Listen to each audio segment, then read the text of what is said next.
For the Hamilton College Jazz Archive, and I'm pleased to have George Masso as my guest here in Aspen, Colorado. Jazz trombonist and educator, and so welcome. Thank you. You say you taught public school for 18 years? Well, public school for 11 years, and then 7 years at the University of Connecticut, where I was doing most of the work at the high school, which is at that time was a part of the Department of Education. I was music director there at the high school, E.O. Smith School to be specific. And I also was involved in teacher training for the university, for the music ed majors. Did you have teacher aspirations as a high school student and so forth, or did you have professional music aspirations, or was it just a combination of both? It wasn't a combination of both. I really wanted to be a professional musician. I didn't think about education until I was in the service during World War II, and when I got back from the service, I got married and began to raise a family. And actually, trombone teacher John Coffey from Boston was a wonderful friend and a great teacher, and took an interest in all of his students, a personal interest. And it was John that said to me, you know, why don't you consider going into education since you're raising a family? I wanted to get into composition. But I took his advice, and once I got into it, I had no regrets at all. I had many pleasant years in education. That's good to hear, because sometimes teachers are often frustrated, I think. You know, it started out to be, you know, security. Let's do it for the security, but as I got involved, I really enjoyed it. You ever see any of your former students? Yes, I do. Yeah. Occasionally they'll come up and make themselves known. They look a lot different today, but it's nice when they come and say hello and reminisce about the fun they had in the high school band or whatever. So when you went on at the college level to do teacher training, you had already done the teaching at the high school level. Well, that's really important to be able to speak to it from firsthand experience. I think it's very important, and I was able to have the students from the university come over and watch what was going on at the high school, ask questions, and maybe give them 10 or 15 minutes to try to develop a little concept with the students. You, World War II experience, were you able to play your music in the Army? Was it Army or? It was Army, and it was a marvelous experience. In retrospect, it was a blessing that I did get into the service, and I was inducted while the war was still going on. It was right after the Battle of the Bulge, and they threw a lot of us right into the infantry. But by the time I had finished, in fact, I was home on leave from infantry basic, and the war ended. So I did get shipped overseas, but everything was so loose at that time, and they wanted musicians. I got into a marvelous band, they called it, but it was an orchestra. It was called the Special Service Band of Europe. Tony Bennett was one of the singers. I had heard that. That's interesting. Jack Elliott was one of the arrangers and one of my roommates. Charles Haken, a wonderful composer today, and Red Mitchell, a very well-known bassist, was in that outfit shortly after I was there. But the point that I'm trying to make is that I became a staff arranger in that band with a full string section and all that, and that was my laboratory. Wow. No pressure, just right. Warrant Officer Lynn Harrison was marvelous. He would just encourage, make a few little corrections, and it was a great time. Did you get a list of, would he say, here's your assignment, I need an arrangement of, you know, it had to be you, or we need more dance arrangements? How did that work? We would meet. There were 3 arrangers at the time, and we'd have a meeting with our warrant officer, and we'd tell him what we'd like to do. And if it fit in, and most of the time it did, he would just say, go ahead. Wow. Yeah, because there was a lot of tunes that I really enjoyed and I wanted to put on paper. Did you have to do the the copying and all that yourself? No. No, you just, As a matter of fact, and Tony Bennett will admit to this, he was a librarian. He used to come down and pick up the scores from me, take them to the copyist. We had a copyist, and that's all he did for the band. Our job was to perform once a week over the Armed Forces Network for the troops. We put on an hour broadcast, and all week long, we rehearsed for that. did you do live performances also? They were all live performances. I meant, actually what I meant was with an audience, a dance. Yes, there was an audience all the time. It was held in the Wiesbaden Opera House Oh, in Wiesbaden, Germany, and there was an audience every Sunday. how was it with the German population? How did they, I mean, I assume that you'd get out and around the town a little bit. Not in those days, Oh. Monk. No, in fact, I spent practically all of my time just writing. Yeah. I was so engrossed in it, and it was such a great opportunity, and I just loved it.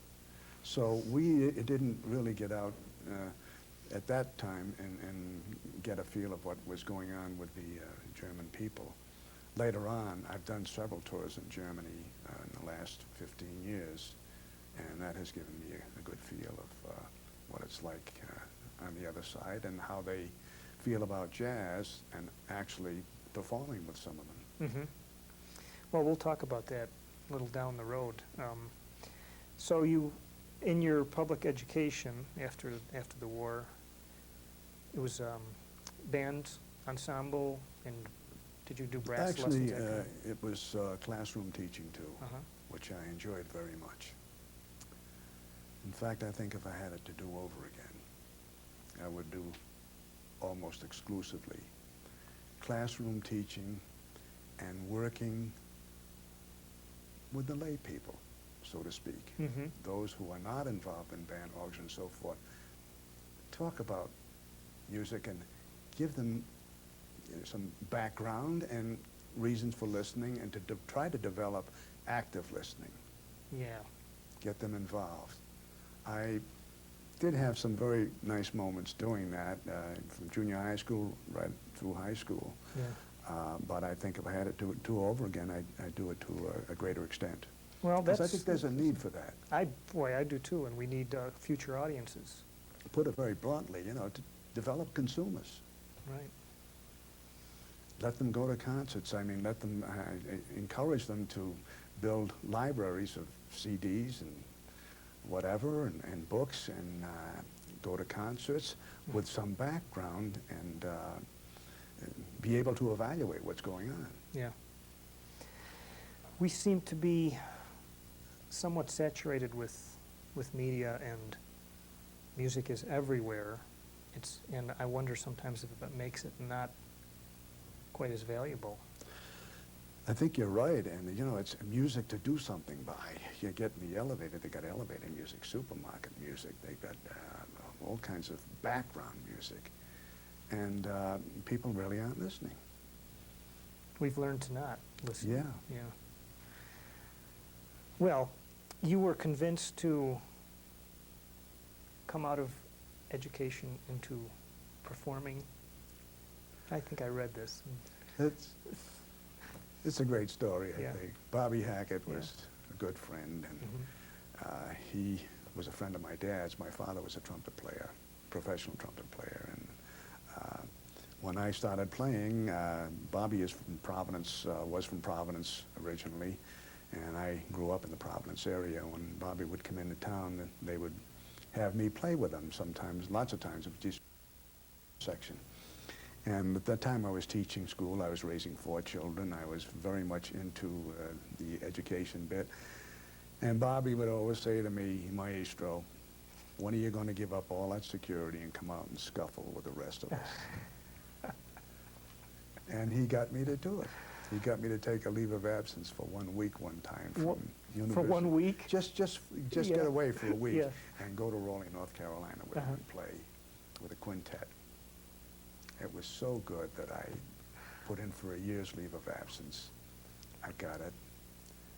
Through Bobby's help, I went with the Benny Goodman Sextet, Oh. and then later on with the World's Greatest Jazz Band, and I just never went back to Wow. teaching because it was a whole new career developing. Yeah. You were at the college I at was that, at the yeah. University of Connecticut then, yes. Who else was in the Goodman sextet at that time? Al Klink, Bucky Pizzarelli, John Munch, Slam Stewart, various drummers, numerous drummers. Joe Carcello was one of them, and oh God, what do you got? Mousy Alexander sometimes, and Connie Kay. Benny went through drummers like going out of style. Yeah. He was pretty particular about that, wasn't he? He was. Yeah. Yeah. Wasn't Al Klink was he one of the fellows with the Goodman Orchestra that, I mean Glenn Miller? Yes. Yeah. Virtually, I don't think he was really virtually a charter member. I mean, he was with the group early on when Yeah. they just began to be so successful, and in those busy years when they were doing the Paramount Theater in New York and the Chesterfield Show and the Pennsylvania Hotel, and some of them simultaneously, you know, they'd finish a broadcast, there'd be cabs lined up waiting to take them to the Pennsylvania Hotel so they could play a show. Wow. Yeah, Al became a very close friend, and Mhm. he's on the first 3 LPs I ever made. He's probably one of the guys that did one of those famous tenor solos on In the Mood. Yeah, It's probably him, right? yeah, that's Al. That's the only solo I think he ever recorded. No with the kidding. Glenn Miller Band. Yeah. Tex, of course, was the soloist, and Yeah. he was the, you know, the personality that Glenn Miller was trying to develop, Yeah. and he did so successfully. But he and Al were very close friends. I've always wondered sometimes those solos from the Miller recordings, if they were improvised at the times because they became like the solo to play. They actually would write them out. They were written out in the arrangements. I suppose later on they were, but I think at the time, when they knew they were going to make a record of a particular tune and they had a solo, they would work out a solo, Uh-huh. play it on the record, and maybe play it, you know, from then on, which I don't think is all that bad, really. I mean, if it was good enough to play on the record, why not play it Yeah. a few times more? I mean, I don't think it would be good to do it year on end. In fact, I think that's why Artie Shaw got out of the business. Because He people said, how kept many wanting. times can I play that chorus on Stardust and mean it? Yeah. I mean, I'm not quoting anybody, and Right. just, I think. Bobby Hackett, didn't he play that beautiful solo on String of Pearls, was He it? played that beautiful That solo, is- and he told me, he said, George, he said, I get so tired of playing that solo. I'd play it upside down, I'd try to play it sideways, try to play it backwards. Yeah. It's a good solo, though. I Isn't mean, it a great solo? That's a it's- classic. It is. It's I like, mean, how geez. could you play something better than that? You I don't can't know. improve on it, I don't think. Well, so you went from, how was Benny to work for you? I mean, we hear an awful lot of stories about him, but Benny was strange, and the stories that you hear, I guess most of them are true. I never had any confrontations with Benny, and I'm glad about that. I saw some insensitive things, and they were done to everybody, so it wasn't a personal thing. And yet it was a great experience because it was very challenging. When you get up on the bandstand with the sextet, you never knew when you were going to play a solo. You know, in context, he'd select a tune and then he'd play a couple of choruses and look. And eye contact was how you knew when you played. You didn't know if you were going to play a solo on that tune, and when you did, you didn't know if you were going to be able to play a second chorus and a third chorus, or if you were just going to be limited to one. So what you had to do was try to say something meaningful in one chorus and leave a little room so that you get a second chorus. if you got a second one, you hadn't blown everything. Yeah, exactly. When the second chorus was about to happen, was it a listening thing? Eye contact again. Oh, so You you'd know, have to you kind of just look kinda over look to... at it and, you know, Benny nodded, or he'd give you the, you know, the, whatever. Yeah, that's cool. How did the World's Greatest Jazz Band come about? Through Bobby Hackett. Yeah. Vic Dickinson had been with the band, and he took a leave, and Benny Morton was filling in for Vic for a while. But I guess they didn't know whether Benny was going to be a permanent member or not, and Bobby Hackett did say some nice things on my behalf, and Bob Haggard called me one time to do a date with them, and after that I joined the band, and that was a marvelous experience. That was quite a, gee, you had, what, 4 or 5 horns? I mean, wind instruments? Yeah, the 2 trumpets, 2 trombones, 2 reed instruments. That's 6 in the front line. So, was the music arranged at all? A lot of it was arranged, but a lot of it we didn't use. I mean, they arranged it for recording purposes. And sometimes, I guess, if it was expected, they would put up some arrangements on a concert, and we would play them. But for the most part, Yank didn't like to do that. I mean, it was done, you know. It was recorded, and it was done. And he just felt there was much more freedom and flexibility in picking a tune and having everybody. You know, it was such a nice experience because in ensemble playing, everybody had a certain place where they fit, you know. And Yank knew how to make a statement as the lead trumpet player and leave space, and it seems like everyone else knew how not to overfill that space. Mm-hmm. It was as much fun, really, as playing the solos. Wow. What about, was it tough financially to keep that kind of size group together at these times? This was what, the mid-70s? 75, I guess, when I joined them, 75 or 76, and it was waning then. Yeah. It was pretty good. I mean, they did pretty well for a couple of years, and then it just got a little bit more sparse. And I don't think they cared, because Yank was getting up in years, and they had, you know, they're both great musicians, and I think so much of a nice thing is fine, and then you want to go off in different directions. Mm-hmm. And they cut down the band eventually to just a 3-horn, sometimes a 4-horn front line. And no reading, just picking tunes. In fact, later on, we did some recording under the name of the legendary Lawson Haggard jazz band. Oh. Remember the old Lawson Haggard records on Decca? Yeah. Well, they revived that name. They called it the legendary Lawson Haggard Jazz Band, and we did some recording for Jazzology and Audiophile. Mm-hmm. So after the world's greatest jazz band, which I assume, by the way, while you were playing with this, you were able to still feed your 4 children. Yes, things got a little better every year. I eventually moved to New York. Mm-hmm. So I was able to do work in the city, and it took a while to establish myself, but I did all kinds of work there. Monk, I did society work, which I really can't put down, you know. I mean, if it's done well, why not do it? Is this like Lester Lannon? Exactly. Kind of that's who I worked for. I worked for Lester Lannon. I worked for Peter Duchin. I worked for the Maya Davis office. And, you know, first of all, it paid very well, and secondly, the quality of musicianship in those groups is very high. And I'm a song player anyway. I grew up playing that kind of music with my dad, who had a band. And it's very challenging when you get with the right people playing harmony lines on a lot of those show tunes. Mm-hmm. There's a formula that's used. You know, the trombone player plays a certain line, the line above the melody, and the tenor sax player would be playing the line below the melody, so you don't get in each other's way. But it's kind of a fun thing to do. I have a keyboard background, so that helps me a great deal as far as knowing the harmony.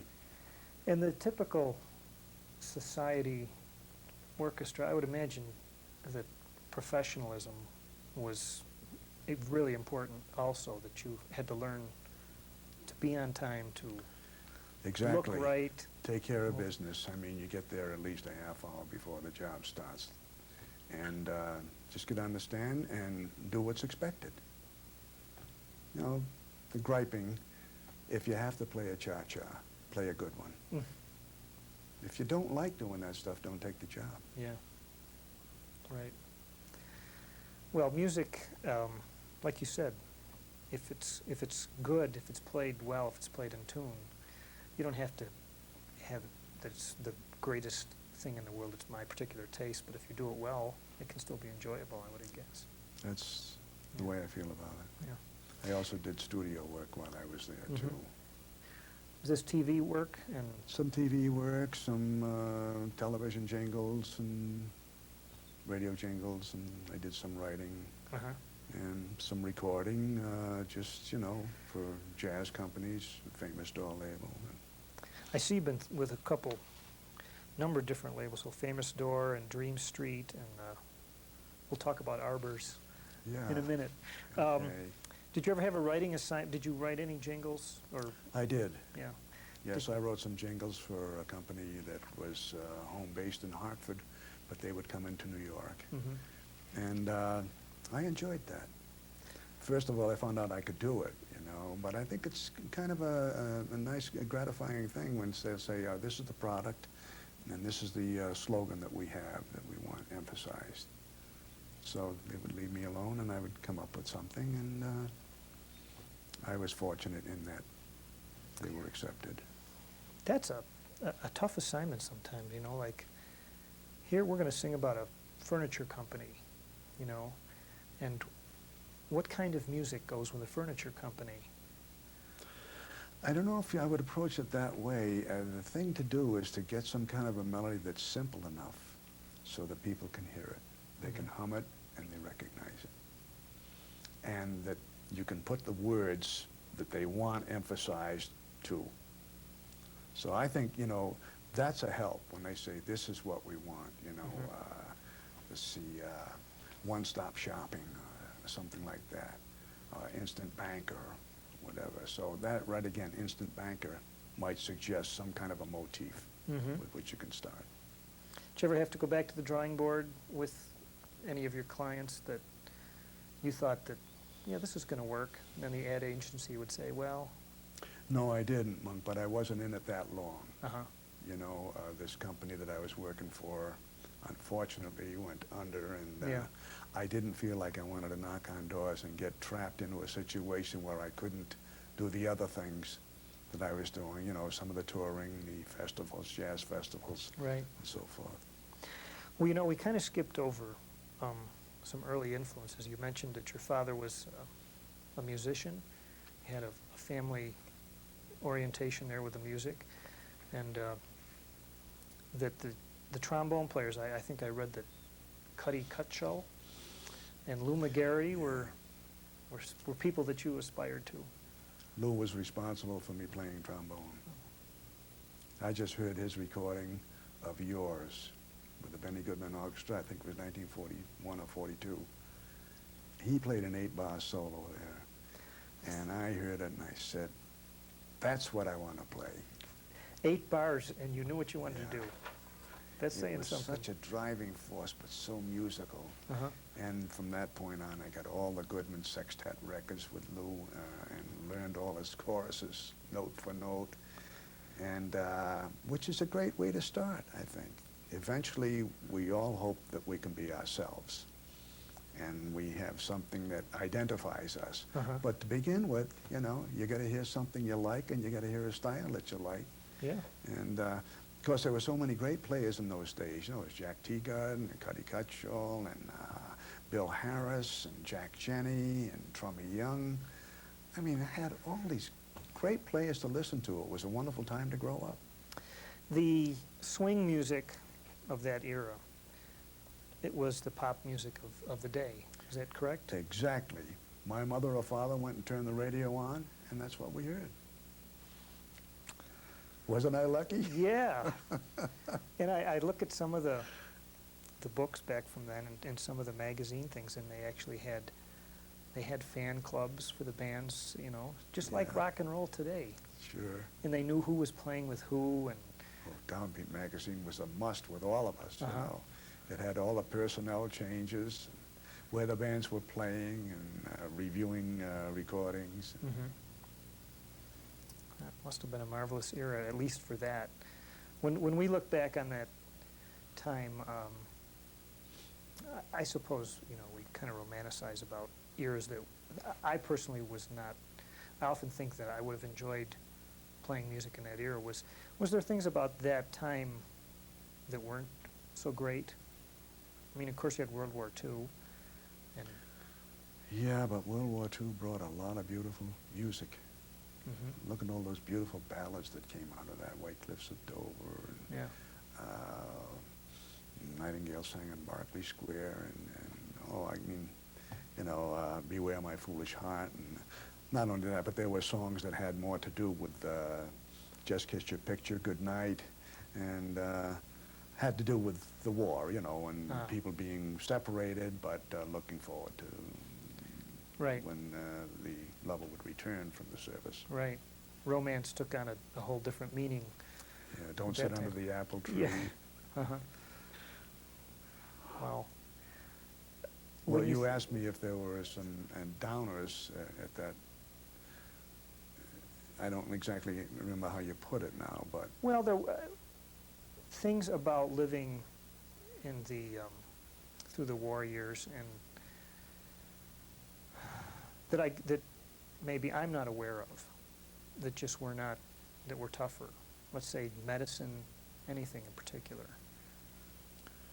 I don't remember anything in particular about medicine, but you might be right. You know, there was a gas rationing going on then, which curtailed a lot of traveling, but then people went into traveling as much as they were today. There was a lot of defense work going on, and Yeah. as far as music is concerned, there was a tremendous amount of activity with all the USO clubs. And in fact, that's where my father really got his start. During World War II, there was such a demand for the kind of music that he was playing. Mm-hmm. And also for jazz, because, you know, entertainment became such a necessity in that time, because, as you say, there was so many negative aspects of it. People took a lot of comfort in the music then. Yes. And the dancing was Oh, so much a part of that what was, went on. you know, they were almost inseparable, dancing and jazz music, or whatever you want to call it, swing music. You know, the Glenn Miller Band, all of his arrangements were geared for the dance, for the ballroom. All of those bands in 1942, 3, 4. But look at Benny Goodman, even the ballads that he did, you know, he would never play a ballad too slowly. He would get a nice dance tempo. So even if people weren't dancing, they could think about it. That's true. You know, in those days it was wonderful because, you know, I was with the Jimmy Dorsey Band in 48, which was the tail end of the big band era, but there was still a lot of people who were into big bands. And it was great because a lot of them would just hang around the bandstand to sit and listen and watch. Captive audience. Uh-huh. Jimmy Dorsey was known for his breath control. That's Tommy. Tommy. Yeah. Tommy. Marvelous breath control. Yeah. You know, as a trombonist, he was one of my inspirations too. Uh-huh. I should have mentioned him earlier, but Yeah. he was such a great ballad player, you know. And he had such control. I mean, he could play right up in front of the microphone very, very softly and let the microphone do a lot of the work. But he had great control and a beautiful Mhm. sound. Was he a good guy to work for? Well, I was with Jimmy, so Yeah. Jimmy was a nice person Yeah. to work for. Right. Great musician, too. I think, unfortunately, he lived in the shadow of Tommy, Yeah. but he was a marvelous clarinet and saxophonist. Gee, some of the stuff he recorded back then was, from a technical standpoint, with all that double tonguing and all that, Yeah. that was, it was He hard to was, reproduce. you know, highly Yeah. proficient technically, but he also had a lot in here. Sometimes he would play ballads, particularly on alto, and it would bring tears to your eyes. He was a good improviser too. Mhm. I don't think a lot of people realize this. As a matter of fact, the Jimmy Dorsey Orchestra just played at Hamilton. A couple, really? yeah, a couple weeks ago. I forget the fellow who's leading it now is a trombone player. Yes, I met him recently. I can't recall his name, but I do some things with the Artie Shaw band led by Dick Johnson, who is a very close friend of mine, and we live in the same area. So I go out with them occasionally and do things. And one place we were playing, they had two bands, and the other band was the Jimmy Dorsey band. Right now in your career, do you pick and choose what you want to do a little more than before? Yes. I'm happy to say. Yeah. I do, but there isn't a lot to refuse, you know? I mean, most of the calls that I get, and almost everybody in this business is dealing over the telephone, you know, you get calls and you're invited to various festivals or you're invited to join a tour, but most of them are calls that I'm happy to receive and accept. Right. These jazz parties are an interesting little phenomenon in the country, and I hope they continue. I do too. Yeah. It's a nice concept. I think Dick Gibson started this years ago in Colorado, and then a lot of other jazz societies around the country decided that they would take a weekend and call it either a jazz festival or a jazz party. And incidentally, this one here at the Jerome is just superb. It starts with a party and ends with a party. Yeah. Nice surroundings, too. Yes, indeed. Yeah. I was going to play a little something for you. Get your comment on this.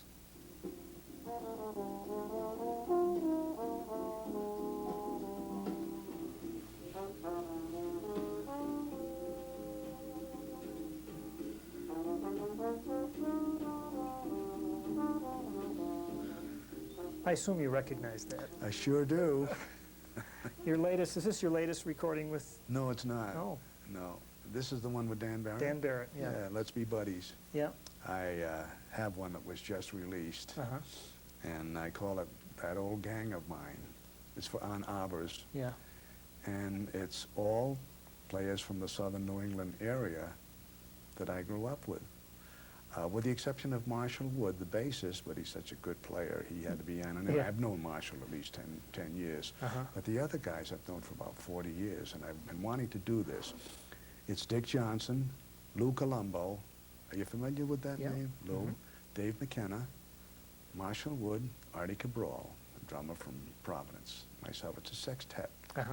And it really is. It's that old gang of mine. And I was just so happy that Arbors let me do it. And in fact, they got behind me 100% and just gave me carte blanche. Wow, that's a good label. I mean, they really supporting this this kind of music, whatever it is. Who knows? Who knows? Why do we have to name it? I know, isn't that something? But this particular tune, Melancholy Baby, what made you think of doing it as a sort of samba?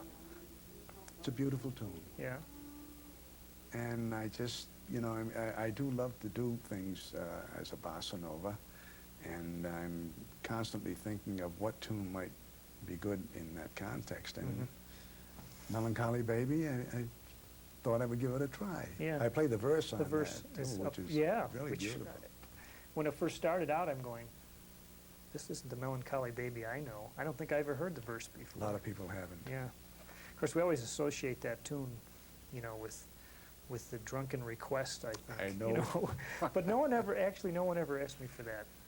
You know, I haven't had that experience either, but the joke is as old as the hills. Right, you know? right. Oh, my. What's in the future for you? Next Thursday, I will leave for the United Kingdom, and I'll do a 2.5-week tour there, in Scotland, England, one night in Germany, and then I will finish that tour with 5 days in Vienna, and it'll be a 3.5-week tour all told. You're going by yourself? I'm going by myself. I'll be doing some dates in England with Harry Allen. Oh. He and I in the rhythm section. In fact, I think we're going to be making a CD while we're there for Nile Higher Records. Mhm. It's a German company, and they're doing quite well. And as I say, I'll finish up in Vienna. So that's what's in store for me within the next month. That's great. Your children musical? Yes, they all played in high school. Our son, who is the oldest, is a good trombonist. Mm-hmm. But he's into other things, and Yeah. it's an avocation with him, and he will play with the big band every now and then. And our youngest daughter is a flutist. Sometimes they say flautist, I don't know why. Yeah. Anyway, good flute player. Uh-huh. And she's raising 2 children, and she doesn't have much time for it now, but she's starting to do some playing with her husband, who is a choir director. He's a musical director for a local church, and she's starting to do some. She's a good performer, and I think she'll get into chamber performing eventually when the children get older. I've seen in colleges and high schools that trombone players are getting a bit scarce. Have you seen that? Yeah, I guess it's true. I hear a lot about it, but I also hear about young trombone players coming up. Very, very good players, too. Mm-hmm. Case in point is John Allred, who was here at this festival. Mm-hmm. Excellent player, a lot of facility, and he knows how to make music with it, too. Yeah. Yeah. So Dan there are Barrett? a lot of Dan Barrett Barrett. is, you know, Yeah. he's a colleague and a good Yeah. friend and a marvelous player. I love playing with Dan because we work well off one another. Uh-huh. And I mean, there are even younger guys coming up out of the colleges who have a tremendous amount of facility and range. You know, the instrument has changed so much over the last 30 or 40 years in that, you know, people like Carl Fontana and Bill Watford and Irby Green had such facility, and they inspired an awful lot of these younger people, I think, to develop it. It's a whole different approach to playing, you know. I think the microphone becomes an extension of your instrument, and different approach. Yeah. But I have a lot of respect for these guys that develop that. Did you ever see the book Jazz Anecdotes? Yes, I've seen it. I know Bill Crow very well. Yeah. I just spoke with Bill on the phone 2 days ago. No kidding. Yes. What a wonderful writer, and what a great musician. Uh-huh. Wonderful bassist. And there's some great stories in there, and they're all true. He included one that you're in, you know, with Vic Dickinson.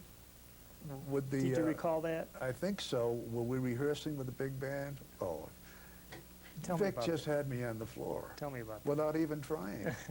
Well, we were playing this particular Hoagie Carmichael tune. It was a Hoagie Carmichael concert. And Dick Sudhalter was leading the band, and he didn't like the way it ended. There was an ending, and he thought, well, you know, let's hold it all out. Let's hold the ending, and we put a fermata over it, you know, this line that means you hold it until you cut off. So everybody marks the fermata, but Vic doesn't mark his part or anything. He's just sitting there. So we try it with the fermata, and Dick didn't like it. He said, no, you know, he said, I think we'll just play it the way it is. It's a quarter note, and we'll cut it short. Let's try it that way. We go back 8 bars from the end, and we try it, and played it with a quarter note, and Dick said, I'm not sure. Everybody erased the fermata, you know. And then he said, you know what, let's hold it 3 beats, and we'll cut it off on the 4th beat. So we try it that way, and we hold it 3 beats, cut it off on the 4th beat. And Dick said, yeah. He said, that's the way we'll do it. I said to Vic, Vic, you want me to mark your part? He says, no, George, I wasn't going to hold it very long anyway. And that was typical of Vic. Yeah. You know, he would just play that the way he felt like. Uh-huh. Sounded like he was a little tired from a life on a lot of road work over the Well, years and so forth. he was so laid back anyway. Yeah, You just know, it his was personality. nature. Yeah. If you were to design a course for a jazz history course, would there be things that you would emphasize? You mentioned active listening. Maybe that's more my question. What does active listening mean to you? Well, I guess it means listening and making judgments as you go along on what you like. Say, oh, listen to that chorus. Listen to what Lester does in this particular phrase. Or, gee, I don't know why so-and-so did that. Listening to the music for what's inside of it. As far as, jazz history, I really don't feel competent to be able to get into that, because I was guilty as a lot of other musicians in that when I started to play, that's where I started to listen. I didn't go back. Mm-hmm. I didn't listen to Louis Armstrong until years later, and I should have when I first started to play. Yeah. He had so much to say, and so many of those players, Bix Beiderbecke and players in the early 20s. Right. I think that's usually the case, and then sometimes, hopefully, people's tastes will, or at least their listening habits will work backwards to see what went on before. Yeah. And of course now, with the young players, they're starting, with Kenny G and Grover Washington and those kind of players, and getting their jazz from that. They have a lot farther to work backwards, I guess. They do, and I certainly hope that somebody will, make it imperative Yeah. that they do it. But, people who are designing these history of jazz courses really should have a listening list and a required listening list, and demand some feedback from the listening. Mm-hmm. Well, it's been quite enjoyable talking to you. I enjoyed it too. You have any